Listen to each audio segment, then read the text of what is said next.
പ്രിയപ്പെട്ട സുഹൃത്തുക്കളെ, ഇക്കഴിഞ്ഞ ഡിസംബർ 6-ാം തീയതി നമ്മളെല്ലാവരും കാത്തിരുന്ന, കേരളത്തിലെ ബഹുഭൂരിപക്ഷം ജനങ്ങളും വളരെ ആകാംക്ഷയോടുകൂടി ശ്വാസമടക്കി പിടിച്ച് കാത്തിരുന്ന ആ വിധി പുറത്തു വന്നു. 2024 ഒക്ടോബർ 14-നോ അല്ലെങ്കിൽ 15-നോ മരണപ്പെട്ട കണ്ണൂർ ADM ആയിട്ടുള്ള ശ്രീമൻ നവീൻ ബാബുവിൻ്റെ മരണം CBI അന്വേഷിക്കണം എന്നാവശ്യപ്പെട്ടുകൊണ്ട് അദ്ദേഹത്തിൻ്റെ ഭാര്യ മഞ്ജുഷ ഹൈക്കോടതിയിൽ സമർപ്പിച്ച ആ ഹർജിയിന്മേൽ ഡിസംബർ 6-ന് വിധി വന്നു. ഹൈക്കോടതിയിലെ സിംഗിൾ ബെഞ്ച് ജഡ്ജായിട്ടുള്ള ശ്രീമൻ കൗസർ എടപ്പകത്താണ് ആ വിധിന്യായം പ്രഖ്യാപിച്ചത്. 32 പേജുള്ള വിധിയായിരുന്നു. ആ വിധിയിൽ മഞ്ജുഷയുടെ CBI അന്വേഷണം എന്ന ആവശ്യം അദ്ദേഹം തള്ളിക്കളഞ്ഞു. ഈ വിഷയത്തിൽ CBI അന്വേഷിക്കേണ്ടതില്ല എന്ന് പറഞ്ഞുകൊണ്ട് അദ്ദേഹം 32 പേജുള്ള ഒരു വിധി പുറപ്പെടുവിച്ചു. സുഹൃത്തുക്കളെ, ആ വിധിയെക്കുറിച്ച് സമഗ്രമായി ഒരു വീഡിയോ ഞാൻ ചെയ്യും എന്ന് എൻ്റെ പ്രേക്ഷകരോട് ഞാൻ പറഞ്ഞിരുന്നു. ആ വിശകലനമാണ് ഞാനിന്ന് ഈ വീഡിയോയിലൂടെ എൻ്റെ പ്രേക്ഷകരുമായി പങ്കുവെക്കാൻ പോകുന്നത്. പക്ഷേ ആ വിധിന്യായത്തെക്കുറിച്ചുള്ള എൻ്റെ വിശകലനം പങ്കുവെക്കുന്നതിന് മുമ്പ് 2024 10-ാം മാസം 18-ാം തീയതി മദ്രാസ് ഹൈക്കോടതിയിലെ ഡിവിഷൻ ബെഞ്ച് പുറപ്പെടുവിച്ച വിധിന്യായത്തിലെ ഏതാനും ഖണ്ഡികകൾ എൻ്റെ പ്രേക്ഷകരുടെ മുന്നിൽ വെച്ചുകൊണ്ടാണ് ഞാൻ ഈ വിശകലനത്തിലേക്ക് പോകാൻ പോകുന്നത്. ആ വിധിന്യായം, ആ ഡിവിഷൻ ബെഞ്ചിൻ്റെ വിധിന്യായം എന്ന് പറയുന്നത്, ഒരു ജഡ്ജിക്കെതിരെ ഒരു കോടതിയലക്ഷ്യ കേസ് വന്നു. ഒരു ജഡ്ജിക്കെതിരെ ഒരു നേതാവ് അപകീർത്തികരമായിട്ടുള്ള പ്രസ്താവന നടത്തിയെന്ന് പറഞ്ഞുകൊണ്ട് ആ രാഷ്ട്രീയ നേതാവിനെതിരെ കോടതിയലക്ഷ്യ കേസെടുക്കണം എന്ന് പറഞ്ഞുകൊണ്ട് ഉള്ള ഒരു കേസ് മദ്രാസ് ഹൈക്കോടതിയിലെ ജസ്റ്റിസ് SM സുബ്രഹ്മണ്യനും ജസ്റ്റിസ് V ശിവജ്ഞാനവും ചേരുന്ന ഡിവിഷൻ ബെഞ്ചിന് മുന്നിൽ വരികയുണ്ടായി. ആ കേസിൽ ആ ഡിവിഷൻ ബെഞ്ച് പുറപ്പെടുവിച്ച ആ വിധിന്യായത്തിലെ ഒരു 2-3 ഖണ്ഡികകൾ എൻ്റെ പ്രേക്ഷകരുടെ മുന്നിൽ വെച്ചുകൊണ്ടാണ് ഞാൻ ഈ നവീൻ ബാബുവിൻ്റെ വിധിന്യായത്തിൻ്റെ വിശകലനത്തിലേക്ക് കടക്കുക. ഞാൻ നേരത്തെ സൂചിപ്പിച്ചല്ലോ, അത് ഈ തമിഴ്നാട്ടിലെ ഒരു ഭരണകക്ഷി DMK നേതാവ് അവിടെ ഒരു ജഡ്ജിക്കെതിരെ, ഹൈക്കോടതി ജഡ്ജിക്കെതിരെ അപകീർത്തികരമായിട്ടുള്ളൊരു പ്രസ്താവന നടത്തി. ആ പ്രസ്താവനയുമായി ബന്ധപ്പെട്ടുകൊണ്ട് ഈ നേതാവിനെതിരെ കോടതിയലക്ഷ്യം കേസ് എടുക്കണം എന്നാവശ്യപ്പെട്ടുകൊണ്ടാണ് ഒരാൾ ഹൈക്കോടതിയുടെ മുന്നിലേക്ക് ചെന്നത്. ആ കേസിൽ ഹൈക്കോടതി ഡിവിഷൻ ബെഞ്ച് പുറപ്പെടുവിച്ച ചരിത്രപ്രധാനമായിട്ടുള്ള വിധിന്യായമുണ്ട്. ആ വിധിന്യായത്തിലെ 3 പ്രധാനപ്പെട്ട ഖണ്ഡികകൾ എൻ്റെ പ്രേക്ഷകരുടെ മുന്നിൽ വെച്ചുകൊണ്ട് ആണ് ഞാൻ ഈ വിശകലനത്തിലേക്ക് പോകാൻ പോകുന്നത്. കാരണം ഞാൻ ഈ വിശകലനത്തിൽ പറയുന്ന പല പല വിഷയങ്ങളും കോടതിയലക്ഷ്യത്തിൻ്റെ പരിധിയിൽ ഒരുപക്ഷെ വന്നേക്കാൻ ഇടയുണ്ട് എന്നുള്ളത് കൊണ്ട് കോടതിയലക്ഷ്യ കേസുമായി ബന്ധപ്പെട്ടുകൊണ്ട് മദ്രാസ് ഹൈക്കോടതി എടുത്തിട്ടുള്ള വിധിന്യായത്തിലെ 3 ഖണ്ഡികകൾ എൻ്റെ പ്രേക്ഷകരോട് എനിക്ക് ആദ്യമേ പങ്കുവെക്കാനുണ്ട്. ആ ഖണ്ഡികകൾ ഇങ്ങനെയാണ്. അത് 14, 16, 27 എന്ന് പറയുന്നതാണ് ആ ഖണ്ഡികകൾ. ആ ഖണ്ഡികകൾ ആദ്യമായി എൻ്റെ പ്രേക്ഷകർ ഒന്ന് കേൾക്കണം. അതിൽ 14-ാം ഖണ്ഡികയിൽ പറയുകയാണ്, the very foundation of justice delivery system is transparency. അതായത് നീതി നിർവഹണ സംവിധാനത്തിൻ്റെ അടിത്തറ സുതാര്യതയാണ്. Criticisms helps in building a institution. സ്ഥാപനത്തെ വളർത്താൻ വിമർശനങ്ങൾ സഹായിക്കും. അടുത്ത വാചകം വളരെ സുപ്രധാനമാണ്. ഒരുപക്ഷെ ന്യായാധിപന്മാരൊക്കെ ഈ വീഡിയോ കേൾക്കാനും കാണാനും ഒക്കെ ഇടയുള്ളത് കൊണ്ടാണ് ഞാനിത് പറയുന്നത്. അതിനകത്ത് അടുത്ത വാചകം പറയുന്നത്, not only judgments but judicial actions are also subject to criticism. അതായത് വിധിന്യായങ്ങൾ മാത്രമല്ല, ജുഡീഷ്യറിയുടെ നടപടികളും വിമർശനത്തിന് വിധേയമാണ്. വളരെ നിർണായകമാണ്. Not only judgments but judicial actions are also subject to criticism. The process of judicial decision making is also subject to review by the people. അതായത് judicial ഈ പറഞ്ഞ പോലെ ഡിസിഷൻ മേക്കിംഗ്, ജുഡീഷ്യൽ തീരുമാനങ്ങൾ എടുക്കുന്ന ആ പ്രക്രിയയും ജനങ്ങളുടെ പുനഃപരിശോധനയ്ക്ക് വിധേയമാണ്. The idea of justice is openness and transparency in judicial process. അതായത് ഈ നീതിയുടെ ഐഡിയ, ആശയം എന്ന് പറയുന്നത് തന്നെ തുറന്ന സമീപനവും ജുഡീഷ്യൽ നടപടികളിലുള്ള സുതാര്യതയുമാണ്. In this world where all the public institutions are under public scrutiny, judges can not shy away from criticism. ഈ ലോകത്ത് എല്ലാ പൊതുസ്ഥാപനങ്ങളും പൊതുവിലുള്ള സൂക്ഷ്മ പരിശോധനയ്ക്ക് വിധേയമായ സാഹചര്യത്തിൽ judges can not shy away from criticism. ജഡ്ജിമാർക്ക് വിമർശനങ്ങളിൽ നിന്ന് ഒളിച്ചോടാൻ കഴിയുകയില്ല. Judiciary is also subject to public scrutiny. ജുഡീഷ്യറിയും പൊതു സൂക്ഷ്മ പരിശോധനയ്ക്ക് വിധേയമാണ്. The cure for misinformation and criticism is more transparency and more accountability. അതായത് തെറ്റിദ്ധാരണാജനകമായിട്ടുള്ള ഈ പറഞ്ഞതുപോലെ തെറ്റായ വിവരങ്ങൾക്കും വിമർശനങ്ങൾക്കുമുള്ള ചികിത്സ എന്ന് പറയുന്നത് കൂടുതൽ സുതാര്യതയും ഈ പറഞ്ഞ പോലെ ഉത്തരവാദിത്വവുമാണ്. ഇനി അതിൽ ഒരു പ്രധാനപ്പെട്ട ഖണ്ഡികയും കൂടിയുണ്ട്. അത് ഖണ്ഡിക 27 28 പേജുള്ളതാണ് ആ വിധിന്യായം. അതിൽ ഖണ്ഡിക 27 അതും കൂടെ പറഞ്ഞിട്ട് അതിൽ പറയുന്നതാണ്, judges play a vital role in the functions of judicial institution. ഏതൊരു ജുഡീഷ്യൽ സ്ഥാപനത്തിൻ്റെയും ചുമതലകളിൽ ജഡ്ജിമാർ നിർണായകമായിട്ടുള്ളൊരു പങ്ക് വഹിക്കുന്നുണ്ട്. But they are not the institution. ജഡ്ജിമാർ സ്ഥാപനങ്ങളല്ല. ജഡ്ജിമാർ are not the institution. Judges may come and go. ജഡ്ജിമാർ വരും പോകും, പക്ഷേ സ്ഥാപനം സർവൈവ്സ്. ജഡ്ജിമാർ വരും പോകും, പക്ഷേ സ്ഥാപനം തുടർന്നും നിലനിൽക്കും. And the contempt jurisdiction is designed to protect the institution. അതുകൊണ്ട് തന്നെ ഈ കോടതിയലക്ഷ്യ അധികാരമെന്ന് പറയുന്നത് അത് രൂപകൽപ്പന ചെയ്തിരിക്കുന്നത് സ്ഥാപനത്തെ സംരക്ഷിക്കാനാണ്, അല്ലാതെ ജഡ്ജിമാരെ അവരുടെ വ്യക്തിഗത പദവിയിൽ നിന്ന് സംരക്ഷിക്കാൻ വേണ്ടിയിട്ടല്ല. And not the judges in the personal capacity. അതുകൊണ്ട് judges may come and go, but the institution survives and the contempt jurisdiction is designed to protect the institution and not the judges in their personal capacity. അപ്പോൾ ഇത് വളരെ ഈ പറഞ്ഞ പോലെ self explanatory ആണല്ലോ. ഈ ഹൈക്കോടതിയുടെ മദ്രാസ് ഹൈക്കോടതിയുടെ 2024 10 മാസം 18 ഈ ജസ്റ്റിസ് എസ് എം സുബ്രഹ്മണ്യൻ്റെയും വി ശിവജ്ഞാനത്തിൻ്റെയും ഡിവിഷൻ ബെഞ്ചിൻ്റെ വിധി വളരെ വ്യക്തമാണ്, വളരെ ക്ലിയറാണ്, വളരെ അൺആംബിഗ്വസ് ആണ്. അതായത് കോടതി ലക്ഷ്യവുമായി ബന്ധപ്പെട്ടു. അപ്പോൾ ഇതിൻ്റെ പശ്ചാത്തലത്തിലാണ് ഞാൻ ജനുവരി 6 വന്ന ഈ നവീൻ ബാബുവായി ബന്ധപ്പെട്ടിട്ടുള്ള ഹൈക്കോടതി ന്യായാധിപൻ ശ്രീമൻ കൗസർ ഇടപ്പകത്തിൻ്റെ 32 പേജുള്ള വിധിന്യായത്തെ സമഗ്രമായി ഒന്ന് വിശകലനം ചെയ്യാം. സുഹൃത്തുക്കളെ, എനിക്ക് ആദ്യമായി സൂചിപ്പിക്കാനുള്ളത് ഈ കൗസർ ഇടപ്പകത്തിൻ്റെ ഈ വിധിന്യായം, അതായത് CBI അന്വേഷണം വേണ്ട, മഞ്ജുഷയുടെ ഹർജിയിന്മേൽ CBI അന്വേഷണം വേണ്ട എന്ന് പറഞ്ഞുള്ള ഈ വിധിന്യായം എൻ്റെ പ്രേക്ഷകർ ശ്രദ്ധിച്ച് കേട്ടുകൊള്ളണം. ഈ വിഷയത്തിൽ പിണറായി സർക്കാർ കോടതിയിൽ സമർപ്പിച്ച എതിർ സത്യവാങ്മൂലമുണ്ട്. അതായത് ഈ വിഷയത്തിൽ CBI അന്വേഷണം ആവശ്യമില്ല എന്ന് പറഞ്ഞുകൊണ്ട് പിണറായി സർക്കാർ ഹൈക്കോടതിയിൽ സമർപ്പിച്ച 39 പേജിൻ്റെ ഒരു എതിർ സത്യവാങ്മൂലമുണ്ട്. ആ സത്യവാങ്മൂലമാണ് എൻ്റെ കയ്യിൽ. ഈ സത്യവാങ്മൂലത്തിൻ്റെ കോപ്പി അതാണ് ഈ ജസ്റ്റിസ് കൗസർ ഇടപ്പകത്ത് ഇപ്പോൾ പുറപ്പെടുവിച്ച ഈ വിധിന്യായം എന്നാണ് ആദ്യമായി എനിക്കെൻ്റെ പ്രേക്ഷകരോട് പറയാനുള്ളത്. അതായത് ഒന്നുകൂടി പറഞ്ഞാൽ CBI അന്വേഷണം ആവശ്യമില്ല എന്ന് പറഞ്ഞുകൊണ്ട് പിണറായി സർക്കാർ ഹൈക്കോടതിയിൽ സമർപ്പിച്ച ആ എതിർ സത്യവാങ്മൂലത്തിലെ വാദഗതികൾ കട്ട് ആൻഡ് പേസ്റ്റ് നടത്തിക്കൊണ്ട്, അത് കട്ട് ചെയ്തിട്ട് തൻ്റെ വിധിന്യായത്തിൽ പേസ്റ്റ് ചെയ്ത്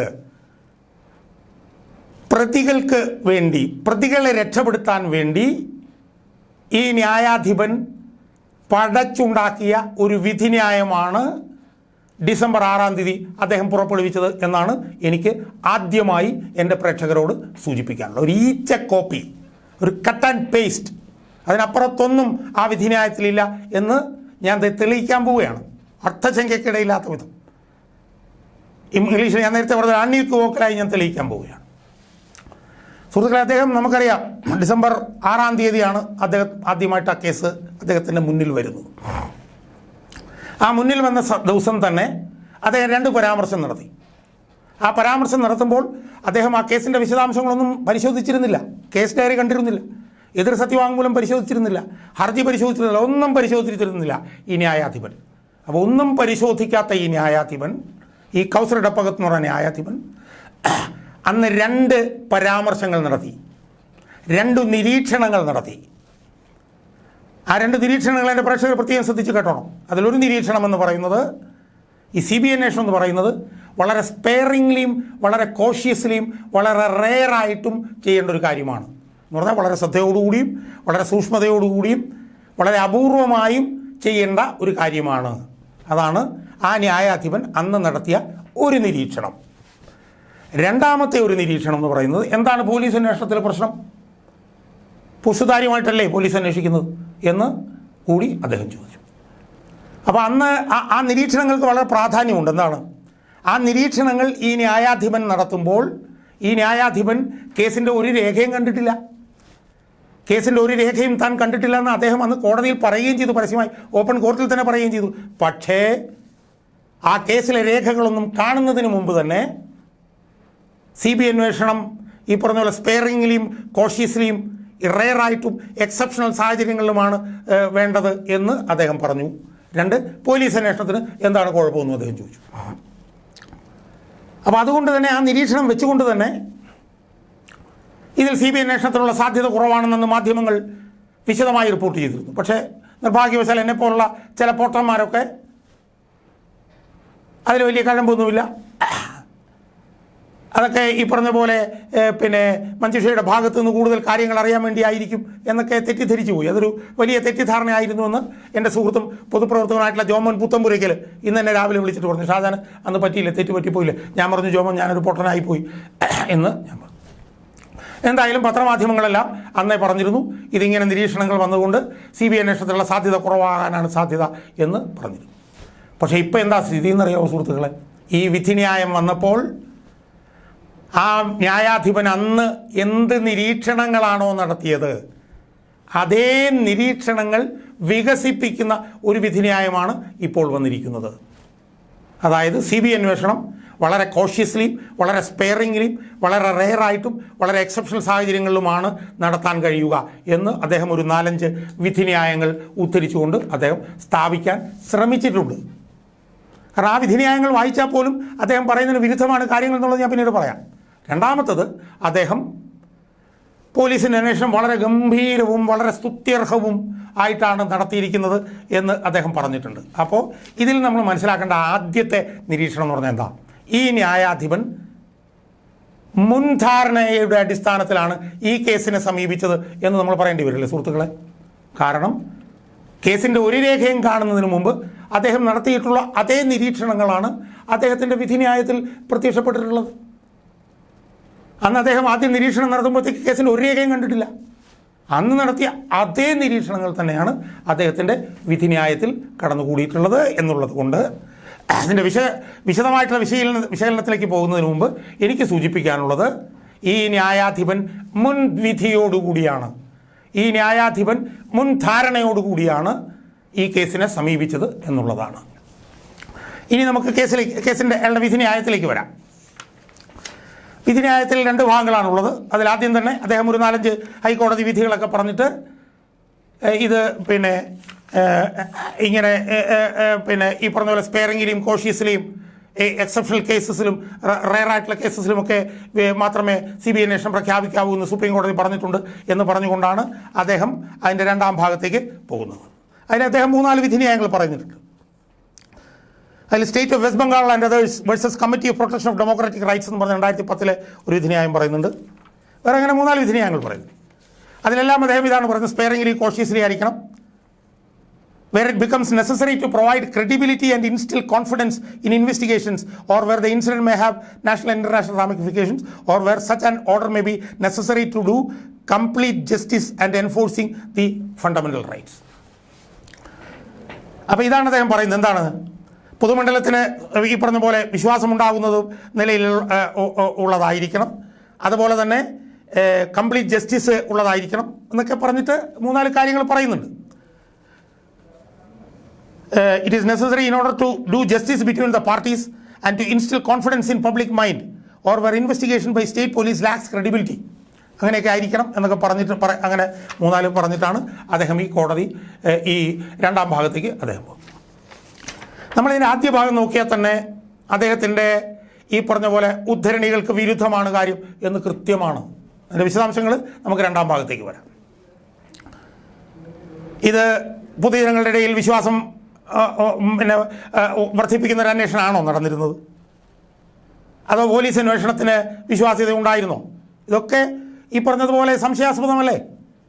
ഇതൊക്കെ വലിയ വിവാദമായിട്ടുള്ളതല്ലേ പൊതുമണ്ഡലങ്ങളിൽ? എന്തായാലും ഒരു 3-4 വിധി പറഞ്ഞിട്ട് അദ്ദേഹം ഇങ്ങനെ പറയുകയാണ്, സ്പെയറിംഗ്ലിയും കോഷ്യസ്ലിയും ഒക്കെ ആയിരിക്കണം, എക്സെപ്ഷണൽ സിറ്റുവേഷൻസിലായിരിക്കണം, അത് റെയർ ആയിരിക്കണം, അത് ക്രെഡിബിലിറ്റി ഉണ്ടാക്കണം എന്നൊക്കെ പറഞ്ഞിട്ട് അദ്ദേഹം പോലീസ് അന്വേഷണത്തിലേക്ക് പോവുകയാണ്. അദ്ദേഹം 13ാമത്തെ ഖണ്ഡികയിൽ പറയുകയാണ്, the principle of law that emerges from the above precedents is that the power to transfer and investigation from the state agency must be done speciously cautiously exceptional cases and to do complete justice എന്ന് പറഞ്ഞിട്ട് അദ്ദേഹം ആ വിധിന്യായങ്ങൾക്ക് ശേഷം അദ്ദേഹം police നടത്തിയിട്ടുള്ള അന്വേഷണങ്ങളിലേക്ക് പോവുകയാണ്.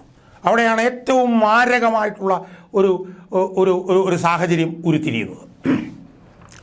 അതിൽ 14-15 പേജുകളിൽ അദ്ദേഹം ഈ മഞ്ജുഷയുടെ അഭിഭാഷകൻ പറഞ്ഞ ഒരു 8 കാരണങ്ങൾ, അതായത് CBI അന്വേഷണം ആവശ്യപ്പെട്ടുകൊണ്ട് മഞ്ജുഷയുടെ അഭിഭാഷകൻ പറഞ്ഞ ഏതാണ്ട് 8 കാരണങ്ങൾ അദ്ദേഹം പറയുന്നുണ്ട്. എന്നിട്ട് അദ്ദേഹം പറയുകയാണ്, on the perusal of case diary I find that most of the grounds mentioned above are contrary to facts and hardly sufficient to cast any doubt as to the impartiality and efficiency of the present investigation team. അദ്ദേഹം പറയുകയാണ്, ഞാനതിന് ശേഷം case diary വായിച്ചു. Case diary വായിച്ചപ്പോൾ ഈ മഞ്ജുഷ പറഞ്ഞ വാദങ്ങൾ മുഴുവൻ തെറ്റാണ് എന്ന് അദ്ദേഹത്തിന് ബോധ്യമായി എന്ന് അദ്ദേഹം പറയുന്നു. അതൊരു പോലീസ് സബ് ഇൻസ്പെക്ടർ അതിൻ്റെ അന്വേഷണം ആരംഭിച്ചു. അത് കഴിഞ്ഞ് പ്രിജിത്ത് എന്ന് പറഞ്ഞ ഒരാൾ പോസ്റ്റ്മോർട്ടം നടത്തി. അതിനുശേഷം തഹസീൽദാർ അതുമായി തഹസീൽദാറിനെ അവിടെ വെച്ചിരുന്നു എന്നൊക്കെ പറഞ്ഞിട്ട് അദ്ദേഹം അങ്ങനെ പറഞ്ഞ് അദ്ദേഹം പോവുകയാണ്. അദ്ദേഹം ആ 16, 17, 18 എന്നീ 3 ഖണ്ഡികകളിൽ, അല്ലെങ്കിൽ 16, 17 എന്നീ ഖണ്ഡികൾ, 18 ഖണ്ഡിക പ്രത്യേകിച്ച് എനിക്ക് എടുത്ത് പറയാനുണ്ട്. ആ 16, 17 എന്ന് പറയുന്ന ഖണ്ഡികളുണ്ടല്ലോ സുഹൃത്തുക്കളെ, അത്ഭുതകരമെന്ന് പറയട്ടെ, പിണറായി സർക്കാർ CBI അന്വേഷണം വേണ്ട എന്ന് പറഞ്ഞുകൊണ്ട് കോടതിയിൽ സമർപ്പിച്ച എതിർ സത്യവാങ്മൂലത്തിൻ്റെ ഈച്ച കോപ്പി. അതായത് എതിർ സത്യവാങ്മൂലത്തിൽ CBI അന്വേഷണം വേണ്ട എന്ന് പിണറായി സർക്കാർ എന്തു പറഞ്ഞു, അത് കട്ട് ആൻഡ് പേസ്റ്റ് ചെയ്തിരിക്കുകയാണ് ഈ മഹാനായ ന്യായാധിപൻ. എന്താണോ പിണറായി സർക്കാർ CBI അന്വേഷണം വേണ്ട എന്ന് പറഞ്ഞ് കോടതിയിൽ എതിർ സത്യവാങ്മൂലം കൊടുത്ത് അത് അങ്ങനെ തന്നെ തൊണ്ട തൊടാതെ ഇയാൾ വിഴുങ്ങുകയാണ്. എത്ര ഗതികെട്ട ഒരവസ്ഥയാണ് നമ്മൾ ആലോചിച്ച് നോക്കൂ. പ്രിജിത്ത് എന്ന് പറഞ്ഞ ഒരാളെ നടത്തി, അവിടുത്തെ ഒരു SI അന്വേഷണം നടത്തി, തഹസീൽദാർ അവിടെ ഉണ്ടായിരുന്നു. അതുപോലെ തന്നെ പോസ്റ്റ്മോർട്ടം നടന്നപ്പോൾ അത് ആത്മഹത്യയാണെന്ന് തെളിഞ്ഞു. CCTV ദൃശ്യങ്ങളെടുത്തു, അത് ഇത് മറ്റത് മറിച്ചെന്നൊക്കെ പറഞ്ഞിട്ട് സത്യം പറഞ്ഞാൽ കഷ്ടമെന്നല്ലാതെ പരിതാപകരമെന്നല്ലാതെ നമുക്ക് എന്താ പറയാൻ കഴിയുക? സർക്കാർ കൊടുത്ത അതേ വാദഗതികൾ, അതായത് കുത്തും കോമയും പോലും മാറ്റാതെ അയാൾ എടുത്ത് അതിനകത്ത് പറഞ്ഞിരിക്കുകയാണ്. ആര്? ഹൈക്കോടതി ന്യായാധിപൻ. എന്നിട്ട് ഹൈക്കോടതി ന്യായാധിപൻ 18ാമത്തെ പാരഗ്രാഫിൽ പറഞ്ഞിരിക്കുന്ന ഭീകരമായിട്ടുള്ളൊരു സ്ഥിതിയുണ്ട്. അതും കൂടെ നമ്മൾ ഒന്ന് കാണണം. നമുക്കറിയാമല്ലോ, അന്ന് ഇത് ഹർജി കൊടുത്ത സമയത്ത്, എൻ്റെ വാദം നടന്ന സമയത്തും ഈ അടിവസ്ത്രങ്ങളിൽ രക്തക്കറ കണ്ടത് ഏറ്റവും പ്രധാനപ്പെട്ട ഒരു വിഷയമായിരുന്നല്ലോ. ആ വിഷയമാണ് ഈ ന്യായാധിപൻ 18ാം പാരഗ്രാഫിൽ പറയുന്നത്.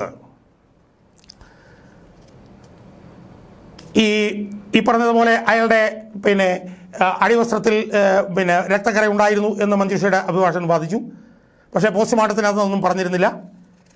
അതുകൊണ്ട് ഇത് വലിയൊരു വൈരുദ്ധ്യമാണ്.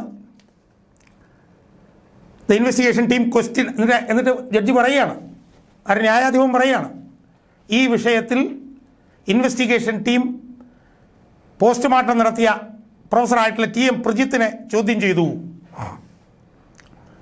അയാളെ ഈ രക്തക്കറ അടിവസ്ത്രത്തിൽ എങ്ങനെ കണ്ടു എന്നുള്ളത് സംബന്ധിച്ചും ചോദ്യം ചെയ്തു എന്ന് പറയുകയാണ് ഈ ന്യായാധിപൻ. അതൊക്കെയുള്ള പ്രശ്നം എന്താണെന്നറിയാമോ? ഇൻക്വസ്റ്റിൽ അടിവസ്ത്രത്തിൽ രക്തക്കറയുണ്ട് എന്ന് പറഞ്ഞു, എന്നാൽ പോസ്റ്റ്മോർട്ടംസ് റിപ്പോർട്ടിൽ അതിനെക്കുറിച്ച് പരാമർശം ഇല്ല. ആ പോസ്റ്റ്മോർട്ടം റിപ്പോർട്ടാണ് കോടതിയിൽ സമർപ്പിച്ചത്.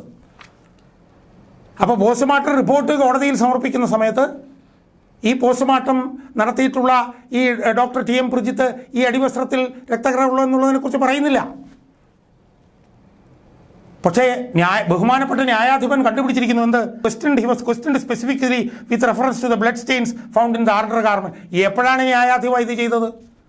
പോസ്റ്റ്മോർട്ടം ചെയ്തപ്പോൾ പറഞ്ഞോ? ഇല്ലല്ലോ.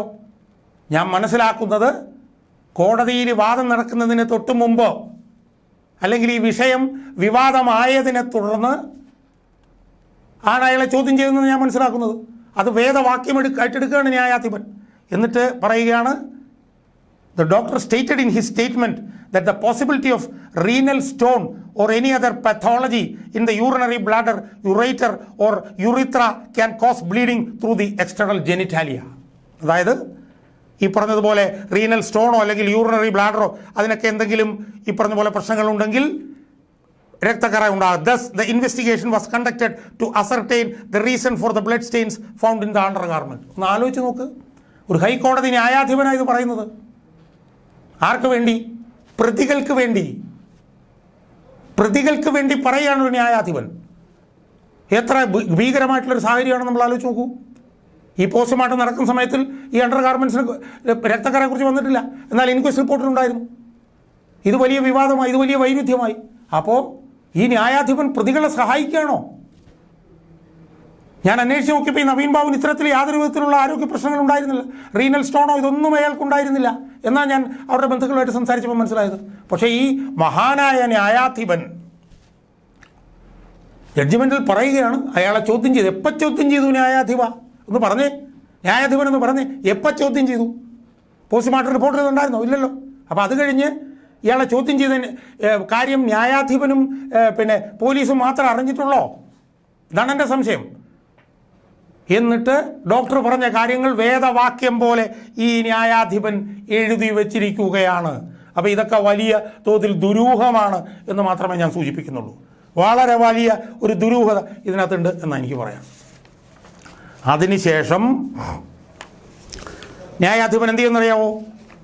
ഈ പിന്നെ എതിർ സത്യവാങ്മൂലത്തിൽ പോലീസ് നടത്തിയ അന്വേഷണം സംബന്ധിച്ച് ഏതാണ്ട് ഒരു 20 കാര്യങ്ങൾ എതിർ സത്യവാങ്മൂലത്തിൽ പറഞ്ഞിരുന്നു.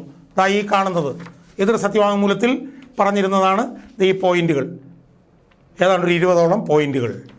ആ 20ഓളം പോയിന്റുകൾ അങ്ങനെ തന്നെ ന്യായാധിപൻ എടുത്തിട്ട് തൻ്റെ വിധിന്യായത്തിലേക്ക് കട്ട് ആൻഡ് പേസ്റ്റ് ചെയ്തു.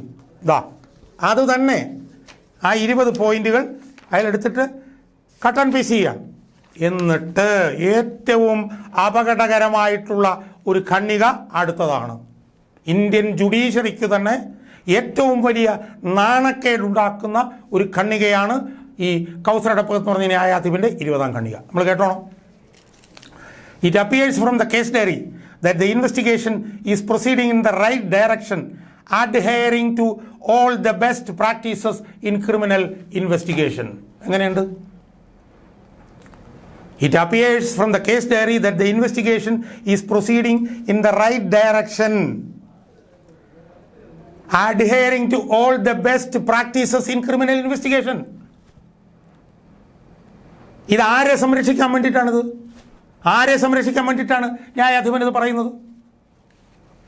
മഞ്ജുഷ കൊടുത്ത ഹർജി അതിലൊരു 10ഓ 25ഓ പ്രശ്നങ്ങൾ ഈ അന്വേഷണവുമായി ബന്ധപ്പെട്ടിട്ട് ഇതിനകത്ത് പറയുന്നുണ്ട്. ഒരു 10ഓ 25ഓ വിഷയങ്ങൾ. അതെന്തെങ്കിലും ന്യായാധിപനെടുത്ത് പരിശോധിച്ചോ? ഇത് ഗൂഢാലോചനയാണെന്ന് പറയുന്നുണ്ട്, ഇത് കൊന്ന് കെട്ടിത്തൂക്കാനുള്ള സാധ്യതയാണെന്ന് പറഞ്ഞ് എത്ര കാര്യങ്ങൾ ഇതിനകത്ത് പറഞ്ഞിരിക്കുന്നു ന്യായാധിപ. അതൊന്നും നോക്കാത്ത ന്യായാധിപൻ ഇത് is proceeding in the right direction and adhering to the best practices എന്ന് പറഞ്ഞാൽ വിചാരണ കോടതിയിൽ എത്തുമ്പോൾ പോലും പ്രതികൾക്ക് ഗുണമാകുന്ന പരാമർശം ഒരു തെളിവുകളുമില്ലാതെ ഈ ന്യായാധിപനെടുത്ത് വിളമ്പിക്കുക. എന്തൊരു അസംബന്ധമായെന്ന് ആലോചിച്ച് നോക്കൂ. മഞ്ജുഷയുടെ അഭിഭാഷകൻ കോടതിയിൽ സമർപ്പിച്ച 28 പേജുള്ള ആർഗ്യുമെന്റ് നോട്ട്, അതിൽ എത്ര കാര്യങ്ങൾ. Inquest report is incomplete, discrepancy between inquest report and postmortem report, lack of postmortem staining and fixation, ligature discrepancy, lack of bodily fluid discharge, viscera samples not collected preserved, histopathology of brain and lung and heart were not done, discrepancy in time of death, the complaint given by Prashant not collected, CCTV visuals in front and inside of collector's office is not collected, SIT is headed by the same investigation officer. False claim by respondents in their counter regarding call by Praveen Babu. Accused PP Divya retains a considerable amount of power and influence. എന്ന് പറഞ്ഞ് 13 പോയിന്റുകൾ, 13 അർത്ഥശങ്കയ്ക്കിടയില്ലാത്ത വിധത്തിലുള്ള വീഴ്ചകൾ, അന്വേഷണ സംഘത്തിൻ്റെ വീഴ്ചകൾ മഞ്ജുഷയുടെ അഭിഭാഷകൻ കോടതിയിൽ അവതരിപ്പിച്ചിട്ട് അതൊക്കെ ചവറ്റുകൊട്ടയിൽ പറഞ്ഞ ന്യായാധിപൻ പറയുകയാണ്, investigation is proceeding in the right direction. With what proof, Honorable Justice, with what is the proof for having said this? എന്നിട്ട് പറയാണ്, the petitioner could not point out any material flaw in the investigation conducted by the present investigation team warranting investigation by the CBI. എന്തൊരു അസംബന്ധം, അബദ്ധം, പൊട്ടത്തരം അല്ലെ ഈ ന്യായാധിപൻ വിളിച്ചു പറയുന്നത്? ഇത്രയും കാര്യങ്ങൾ കോടതിയുടെ മുമ്പിൽ കൊണ്ടുവന്നിട്ട് ഒരു 10, 30, 40 വീഴ്ചകൾ പറഞ്ഞിട്ട് ഇത് ഗൂഢാലോചനയാണെന്നുള്ളതിന്, ഇത് കൊലപാതകമാണെന്നുള്ളതിന് എത്ര കാര്യങ്ങൾ പറഞ്ഞിട്ട് പറയുകയാണ് ഒന്നും പറയാൻ പറ്റുന്നില്ല എന്ന് ഇയാൾ പറയുകയാണ്. എന്നിട്ട് അവസാനം പറയുകയാണ് എന്താണ്, the mere reason that the accused has political allegiance to the ruling political party is not a ground to transfer the investigation of the crime to the CBI. The mere reason that the accused has political allegiance to a political party is not a ground to transfer the investigation to the CBI. ഞാൻ ചോദിക്കുന്നത്, ഈ ന്യായാധിപൻ കേരളത്തിലല്ലേ ജീവിക്കുന്നത്? മലയാളിയല്ലേ ഈ ന്യായാധിപൻ? തലശ്ശേരിക്കാരനല്ലേ ഈ ന്യായാധിപൻ? ഈ ന്യായാധിപൻ കാണുന്നില്ലേ ഇവിടുത്തെ ഭരണ പാർട്ടി എന്താ ചെയ്തുകൊണ്ടിരിക്കുന്നത്? പെരിയ കേസിൽ ഈ ഭരണ പാർട്ടി എന്താ ചെയ്തതെന്ന് ഈ ന്യായാധിപൻ കണ്ടുകൊണ്ടിരിക്കുകയല്ലേ? കുറ്റവാളികളെ ജയിലിൽ ചെന്ന് സ്വീകരിക്കുന്നു, മാലയിടുന്നു. ആര്? Jail advisory board chairman P Jayarajan 2 കൊലക്കേസിൽ പ്രതി, കതിരൂർ മനോജ് വധക്കേസിലും ഷുക്കൂർ വധക്കേസിലും പ്രതിയായിട്ടുള്ള അയാൾ ചെയ്യുന്ന വൃത്തികേടുകൾ, തടവറ കാട്ടി കമ്മ്യൂണിസ്റ്റുകാരനെ ഭയപ്പെടുത്തേണ്ടെന്ന് പറഞ്ഞ കോടതിയുള്ള വെല്ലുവിളിയല്ലേ? അത് ഇയാൾ കാണുന്നില്ലേ? ഈ കൗസറുടെ പുറത്തുള്ള ന്യായാധിപൻ ഇതൊന്നും കാണുന്നില്ലേ? കേരളത്തിലല്ലേ ഈ ന്യായാധിപൻ ജീവിക്കുന്നത്? TP ചന്ദ്രശേഖരൻ വധക്കേസിൽ കുറ്റവാളിയായിരുന്ന PK കുഞ്ഞനന്ദനെ ജയിലിൽ കിടക്കുമ്പോൾ അയാളെ പാർട്ടി സ്ഥാനത്തേക്ക് എടുത്തു വെച്ചത് ഈ ന്യായാധിപൻ കണ്ടില്ലേ? ഏത് ലോകത്താണ് ഈ ന്യായാധിപൻ ജീവിക്കുന്നത്? കേരളത്തിലാണോ അതോ വല്ല വടക്കേ ഇന്ത്യയിലാണോ? എന്നിട്ട് ഈ ന്യായാധിപൻ അവസാനം പറയുകയാണ് ഏറ്റവും പരിഹാസ്യമായിട്ടുള്ള കാര്യം, അതുകൂടെ പറഞ്ഞുകൊണ്ട് ഞാൻ അവസാനിപ്പിച്ചു. അത് അദ്ദേഹം പറയുകയാണ്, the SIT shall carry out and complete the investigation swiftly, efficaciously, with due diligence and in a free and fair manner. എൻ്റെ ന്യായാധിപ, നിങ്ങൾ ആരോടാണിത് പറയുന്നത്? PV അൻവർ എന്ന് പറഞ്ഞ ആൾ ഇവിടുത്തെ DGPക്കെതിരെ കാര്യകാരണ സഹിതം തെളിവുകൾ കൊടുത്തിട്ട് ചവച്ചൂട്ടെ കളഞ്ഞത് കണ്ടില്ലേ ന്യായാധിപ? നിങ്ങൾ MR Ajith Kumar clean chit കൊടുത്തത് കണ്ടില്ലേ നിങ്ങൾ ഒരു DGPക്ക്? അങ്ങനെ പിണറായി വിജയൻ ഇരിക്കാൻ പറഞ്ഞാൽ കിടക്കാൻ പറഞ്ഞാൽ ഉരുളുകയും ചെയ്യുന്ന പോലീസിനോട് ഈ ന്യായാധിപൻ പറയുകയാണ്, swift, efficacious, due diligent, free and fair manner. ഇതൊന്നും കേരളത്തിൽ നടക്കൂല ന്യായാധിപ. ഇതൊന്നും പാർട്ടിയുടെ ഏറ്റവും ഉന്നതനായിട്ടുള്ളൊരു നേതാവാണ് പിന്നെ ആ കേസിൽ പ്രതി. പാർട്ടിയുടെ സ്ഥാപിത താല്പര്യങ്ങളാണ് പുറത്തു കൊണ്ടുവരാൻ വരുന്നത്. എന്നിട്ട് പറയാം, DIG Kannur range shall scrupulously monitor and oversee the investigation being conducted by the SIT. ഞാൻ എന്ത് പറയാനാണ് ഈ ന്യായാധിപനെ കുറിച്ച്? എന്നിട്ട് SIT shall submit the periodic reports to DIG. എന്തൊരു ഭയങ്കര സംഭവ വികാസമാണ്. The SIT shall inform the progress of the investigation to the petitioner. The petitioner shall consider and probe the grievances highlighted by the petitioner in writ petition. The SIT shall investigate the possibility of homicidal hanging. After the completion of the investigation, the draft report should be submitted to the DIG. The final report shall be filed only after getting up. എൻ്റെ പൊന്നു ന്യായാധിപ, ഞാൻ കൂടുതൽ പറയുന്നില്ല. നിങ്ങൾ ഏത് ലോകത്താണ് ജീവിക്കുന്നത്? നിങ്ങൾ വല്ല സ്വപ്ന ലോകത്താണോ ജീവിക്കുന്നത്? CPM 8 വർഷമായി ഭരിക്കുന്ന കേരളത്തിലല്ലേ ഈ കൗസർ ഇടപ്പകത്ത് പറഞ്ഞ ന്യായാധിപൻ ജീവിക്കുന്നത്? കഷ്ടം എന്ന് മാത്രമേ എനിക്ക് സൂചിപ്പിക്കാനുള്ളൂ. കഷ്ടം. എല്ലാ ക്രിമിനൽ നിയമങ്ങളെയും സിവിൽ നിയമങ്ങളെയും പരിപൂർണമായി തള്ളിക്കളയുന്ന, ഭരണഘടനയ്ക്ക് പോലും വില കിട്ടാത്ത ഒരു കാട്ടാള ഭരണം കേരളത്തിൽ നടക്കുമ്പോൾ അവരുടെ കീഴിലെ പോലീസ് എഫിക്കേഷ്യസ്ലിയും സ്ക്രൂപ്പുലസ്ലിയും സ്വിഫ്റ്റ്ലിയും ഡ്യൂ ഡിലിജൻസ്, കഷ്ടം തന്നെ എന്നല്ലാതെ എന്താണ് ന്യായാധിപ പറയാനുള്ളത്?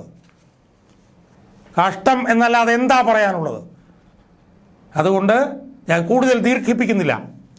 ഈ കേസിൽ CBI അന്വേഷണം വേണ്ട എന്ന് പറഞ്ഞുകൊണ്ട് പിണറായി സർക്കാർ ഹൈക്കോടതിയിൽ കൊടുത്ത എതിർ സത്യവാങ്മൂലം കട്ട് ആൻഡ് പേസ്റ്റ് ചെയ്തിരിക്കുന്നു ഈ കൗസർ എടപ്പകത്ത് തുടങ്ങിയ ന്യായാധിപൻ.